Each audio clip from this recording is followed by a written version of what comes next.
भाद्रपद माह के शुक्ल पक्ष की एकादशी तिथि 14 सितंबर को मनाई जाएगी।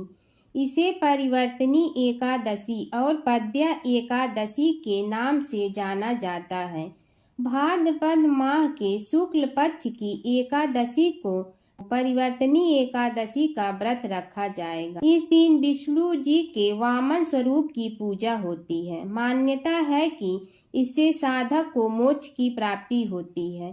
कहा जाता है परिवर्तनी एकादशी के दिन श्री हरि की पूजा आराधना के साथ परिवर्तनी एकादशी की व्रत कथा भी सुनी जाती है। परिवर्तनी एकादशी व्रत कथा।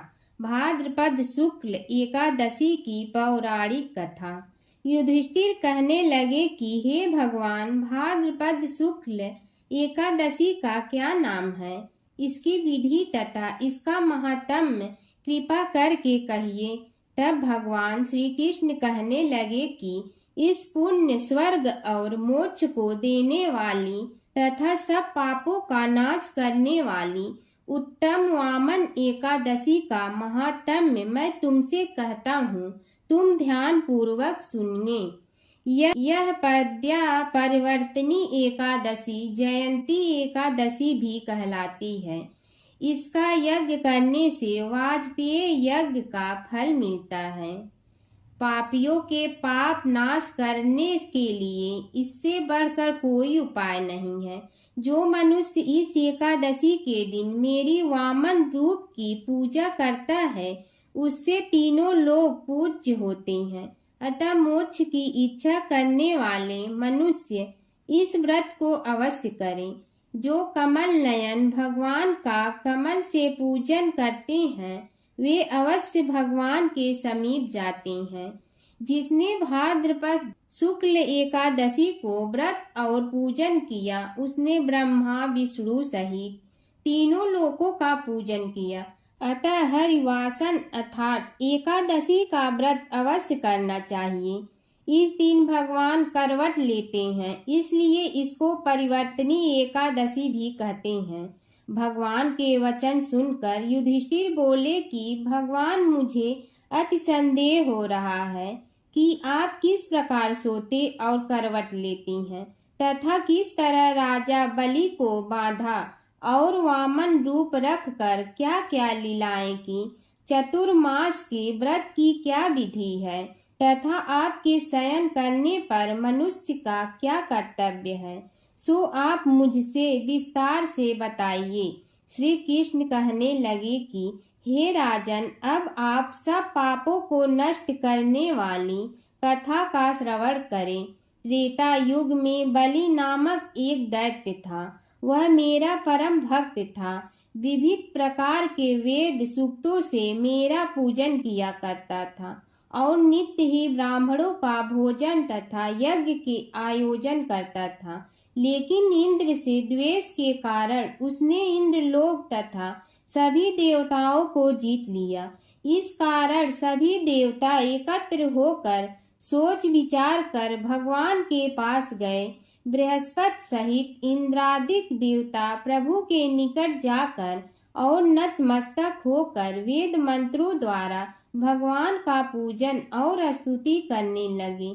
अतः मैंने वामन रूप धारण करके 5वां अवतार लिया और फिर अत्यंत तेजस्वी रूप से राजा बलि को जीत लिया। इतना वार्ता सुनकर राजा युधिष्ठिर बोले कि हे जनार्दन, आपने वामन रूप धारण करके उस महाबली दैत्य को किस प्रकार जीता।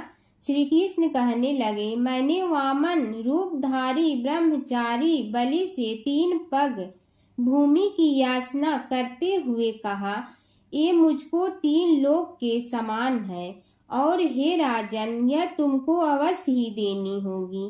राजा बलि ने इसे तुच्छ याचना समझकर 3 पग भूमि का संकल्प मुझको दे दिया और मैंने अपने त्रिविक्रम रूप को बढ़ाकर यहाँ तक कि भूलोक में पद, भूलोक में जांघा, स्वर्गलोक में कमर, महलोक में पेट, जनलोक में हृदय, यमलोक में कंठ की स्थापना कर सत्यलोक में मुख, उसके ऊपर मस्तक स्थापित किया।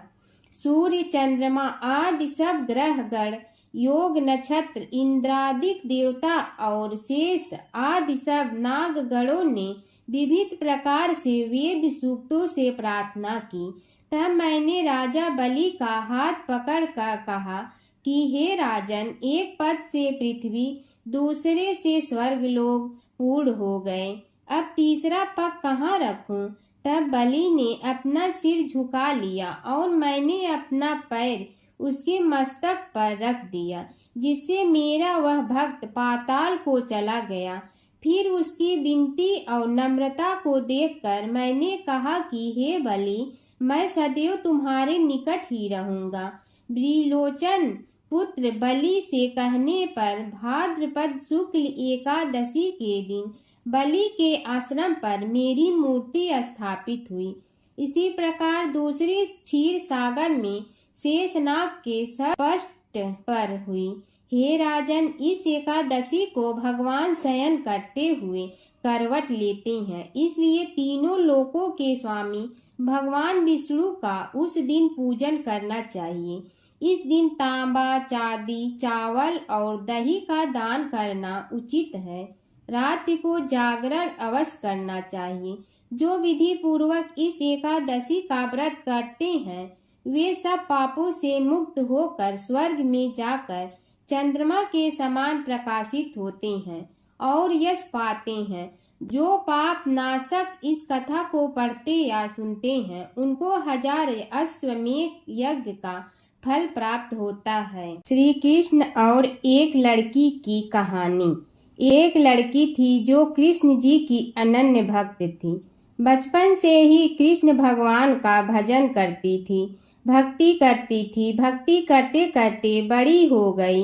भगवान की कृपा से उसका विवाह भी श्री धाम वृंदावन में किसी अच्छे घर में हो गया। विवाह होकर पहली बार वृंदावन गई, पर नई दुल्हन होने से कहीं जा न सकी और मायके चली गई। और वो दिन भी आया जब उसका पति उसे लेने उसके मायके आया। अपने पति के साथ फिर वृंदावन पहुंच गई।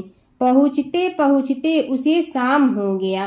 पति वृंदावन में यमुना किनारे रुक कर कहने लगा, देखो शाम का समय है, मैं यमुना जी में स्नान करके अभी आता हूँ।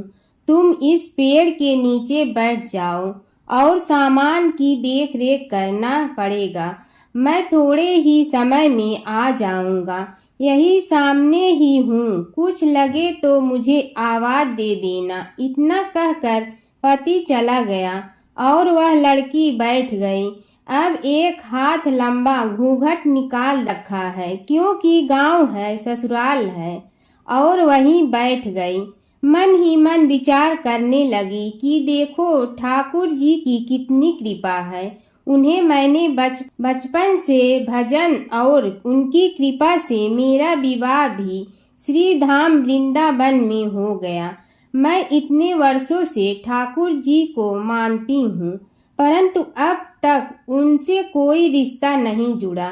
फिर सोचती है ठाकुर जी की उम्र क्या होगी, लगभग 16 वर्ष के होंगे।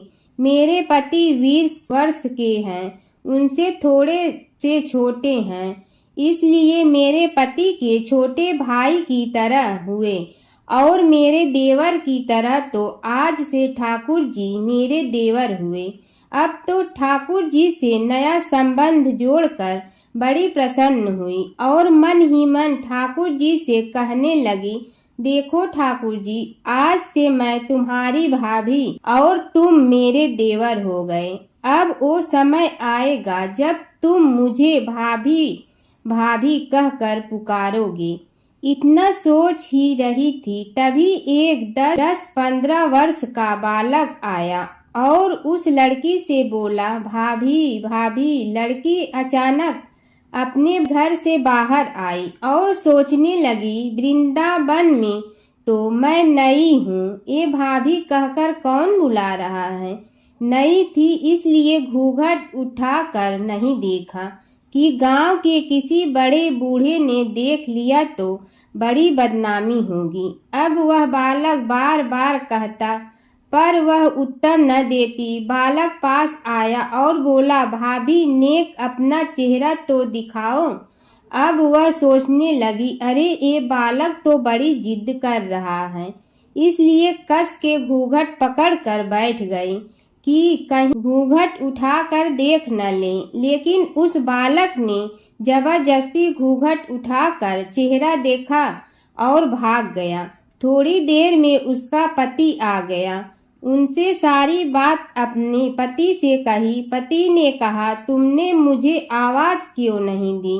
लड़की बोली, वह तो इतने में भाग गया। पति बोला, चिंता मत करो, वृंदावन बहुत बड़ा थोड़े ही है।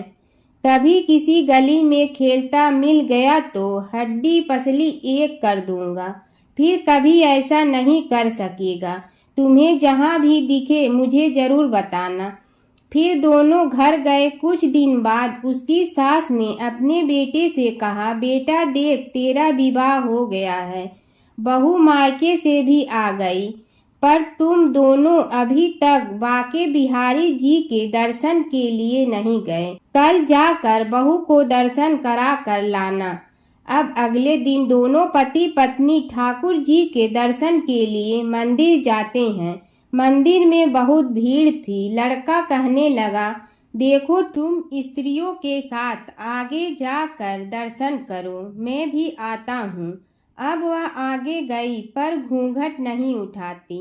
उसे डर लगता, कोई बड़ा बूढ़ा देखेगा तो कहेगा, नई बहू घूंघट के बिना घूम रही है। बहुत देर हो गई। पीछे से पति ने आकर कहा, अरे बावली, बिहारी जी सामने हैं, घूंघट काहे नहीं खोली? घूंघट ना खोलेगी तो दर्शन कैसे करेगी? अब उसने अपना घूंघट उठाया और जो बाके बिहारी जी की ओर देखा तो बाके बिहारी जी की जगह वही बालक मुस्कुराता हुआ दिखा। तो एकदम से चिल्लाने लगी, सुनिए, जल्दी आइए। पति पीछे से भागा आया। बोला, क्या हुआ? लड़की बोली, उस दिन जो मुझे भाभी भाभी कहकर भागा था, वह बालक मिल गया। पति ने कहा, कहाँ है? अभी उसे देखता हूँ। तो ठाकुर जी की ओर इशारा करके बोली, ये रहा, आपके सामने ही तो है। उसके पति ने जो देखा तो वो आश्चर्यचकित रह गया और वहीं मंदिर में ही अपनी पत्नी के चरणों में गिर पड़ा। बोला, तुम धन्य हो, वास्तव में तुम्हारे हृदय में सच्चा भाव ठाकुर जी के प्रति है। मैं इतने वर्षों से वृंदावन में हूँ, मुझे आज तक उनके दर्शन नहीं हुए, और तेरा भाव इतना उच्च है कि बिहारी जी के तुझे दर्शन हुए। बोलो जय श्री राधे कृष्णा।